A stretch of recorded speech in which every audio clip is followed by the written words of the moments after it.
Bonjour tout le monde. Nous allons continuer aujourd'hui avec la prochaine vidéo sur la théorie de l'être humain. Cette vidéo, pour pouvoir vraiment la comprendre, vous avez besoin de voir d'abord la vidéo sur l'introduction de cette théorie, car elle comporte certains prérequis pour pouvoir comprendre cette vidéo. Donc, la vidéo d'aujourd'hui sera consacrée uniquement à la description et le mode ou alors le principe de fonctionnement de cette théorie.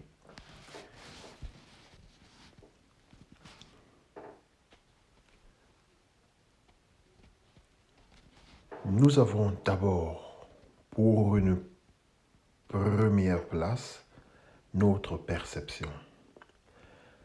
La perception, c'est le centre de notre création, à mon avis. Car c'est dans cette perception qu'est transformées les informations venant de l'extérieur en direction de notre personne.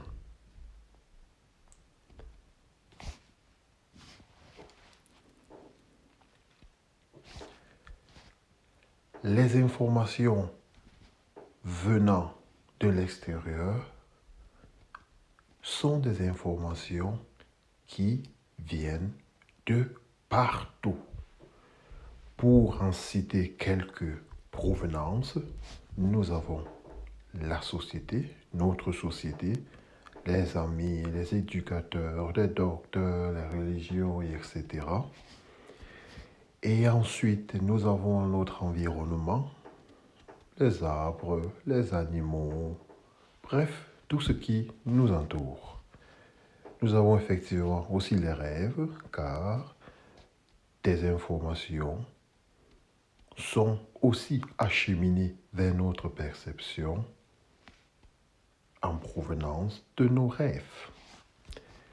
Nous avons aussi des expériences que nous avons tout au cours de notre vie. Nous avons notre formation, pour la plupart professionnelle, ou nos initiations, notre culture. De là aussi viennent des informations qui se mettent en route vers notre perception. Donc, nous avons aussi les moyens de télécommunication, Internet, radio, téléviseur. Et à la fin de compte, nous avons aussi des informations qui viennent de partout, du monde visible comme du monde invisible. Donc, toutes ces informations arrivant dans notre perception, à partir de ces informations, notre perception crée de nouvelles informations que j'appelle les créatures d'information. Ces créatures d'information se mettent en route vers ce que j'appelle la banque de créatures d'information. Non, mais seulement avant d'y arriver, ils doivent traverser ce que j'appelle le filtre humain. On y reviendra encore plus tard. Donc, le filtre humain libre, ce n'est qu'une autre chose que notre volonté. Notre volonté à accepter que l'information entre dans notre banque de créatures d'information. C'est pourquoi, quand l'information venant de notre perception, elles doivent traverser notre filtre humain libre, et celle-ci, si l'information est validée par notre filtre humain libre, alors elle y sort étant transformé donc en état validé pour entrer dans notre banque de créatures d'information. Une fois dans notre banque de créatures d'information, l'information ressort de notre banque de créatures d'information avec d'autres informations avec lui pour aller dans ce que j'appelle les informations résultantes d'exécution. Ces informations résultantes d'exécution sont en fait un ensemble des informations venant de notre perception et en plus d'autres informations qui étaient déjà au préavant dans notre banque de créatures d'informations. Devenues informations résultantes d'exécution, ils envoient des signaux d'information vers l'extérieur, vers le monde extérieur, mais aussi vers notre perception comme nous la voyons. Une fois ces informations résultantes ou alors ce groupe d'informations confirmées par notre perception, elles donnent alors naissance à ce que j'appelle le comportement psychique.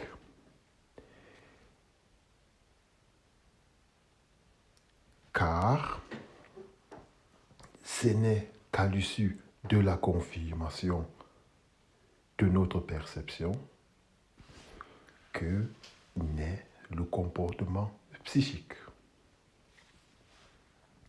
Ce comportement psychique né envoie effectivement aussi des signaux vers l'extérieur, vers le monde extérieur, donc vers notre perception qui elle aussi doit être validée ou alors confirmée dans le centre de création. Donc c'est au centre, c'est dans la perception que tout est pratiquement créé, validé, et c'est elle, la perception, notre perception, qui est l'origine de toute créature. Donc, nous avons la banque de création de données, les informations résultant d'exécution et le comportement psychique, ce que j'appelle la psyché. La psyché ou l'âme de l'être humain, on peut aussi les appeler comme ça. Après la psyché, nous avons un ensemble plus perception et psyché, ce que j'appelle la conscience.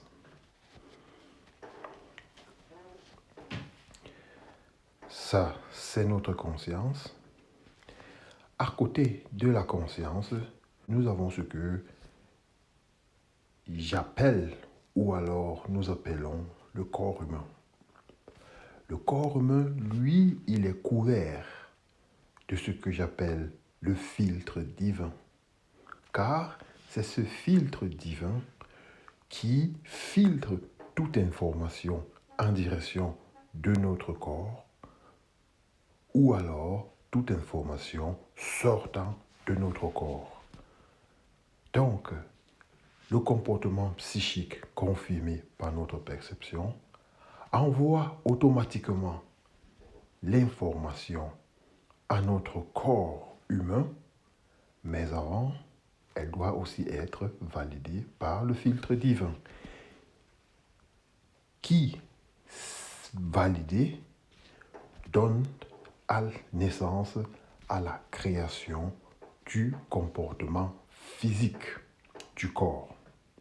Donc, vous avez le comportement psychique qui donne naissance au comportement physique. Et le comportement physique, lui, envoie aussi des signaux vers l'extérieur. Donc, comme on le voit, une fois confirmé ou alors validées par le filtre divin, les informations trouvent leur acheminement vers l'extérieur et aussi leur acheminement vers notre perception. Donc, le comportement physique envoie aussi l'information vers notre perception qui doit la confirmer en ce moment. Donc, c'est elle qui confirme le comportement physique. Donc, notre perception juge ou alors évalue notre comportement physique et c'est à elle de trouver nécessaire s'il y a lieu d'ajustement ou pas. Donc, le corps humain, comme je l'ai dit auparavant, est en mesure aussi de recevoir des informations venant de l'extérieur, mais d'abord doit être validé par ce que j'appelle le filtre divin. Et de la même chose, toute information sortant du corps humain doit aussi être validée par le filtre humain avant d'aller vers l'extérieur. Et ce corps humain, les informations allant vers l'extérieur, s'acheminent aussi vers notre perception, comme nous le voyons ainsi. À côté du comportement physique, nous avons aussi quelque chose dans le corps humain d'extrêmement essentiel, les cinq sens. Le toucher, l'ouïe, l'odorat, le goût, la vue, elles sont en permanent contact avec notre perception. Donc, ils envoient aussi des informations, des signaux vers l'extérieur, donc vers notre perception. Elles sont en permanent contact avec notre perception. Une fois activées, donc si elles reçoivent une excitation extérieure, elles envoient automatiquement des signaux vers notre perception, mais cette fois-ci, les signaux qui se mettent en route pour notre perception, elles sont dotées d'une intensité particulièrement élevée, de manière à ce que, au niveau de la perception, elles sont traitées de manière prioritaire et après la perception, elles se mettent en route vers la banque de créatures d'information. Et après la banque de créatures d'information, il surgit des informations résultantes des exécutions qui conduit éventuellement à un comportement psychique qui est renvoyé vers le corps humain. Donc, avec ça, on comprend que une fois excité ou alors activé, l'information venant de nos cinq sens est traitée avec priorité et conduit pour la plupart du temps à une réaction, à un comportement physique. Le filtre humain libre, elle est en fait notre capacité à décider ou alors à accepter de manière souveraine l'information venant de notre perception.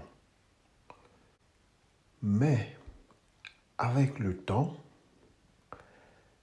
les informations à haute intensité venant des cinq sens en direction de notre perception,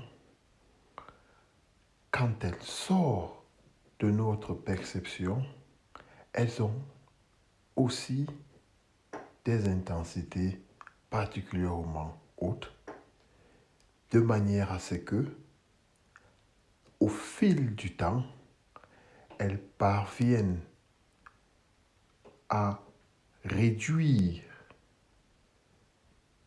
la capacité du filtre humain à évaluer l'information venant de notre perception. Et la raison pour laquelle elles parviennent à obtenir de tels résultats, c'est simplement la seule raison que l'être humain, du moins pour la plupart, n'est pas conscient de l'existence de ce filtre humain dont elle pourrait à volonté et à chaque temps reprendre le contrôle. Ce qui conduit donc, quand sous pression des informations à haute densité, le filtre humain quittera son état originel pour arriver à l'état extrême, qui est l'état final. L'état final parce que, à cet état, toute information venant de notre perception, comme nous le voyons, traversera le filtre humain sans aucune évaluation possible et entrera directement dans notre banque de créatures d'informations. Donc, pour récapituler, il y a, à mon avis, deux choses essentielles à retenir. C'est que l'être humain ne se comporte que comme il perçoit. Et il ne perçoit que par rapport à l'information qu'il reçoit. Ça, c'est le premier point. La deuxième chose à retenir de cette théorie, c'est que le corps humain et la conscience sont des entités fondamentalement différentes, mais dont la nature de leur différence n'est ni temporaire, ni spatiale. La différence de ces deux entités, c'est que elles peuvent exister ou alors coexister dans le même espace, mais fondamentalement différents car elles évoluent dans des dimensions différentes. Je vous dis merci de m'avoir suivi et à la prochaine.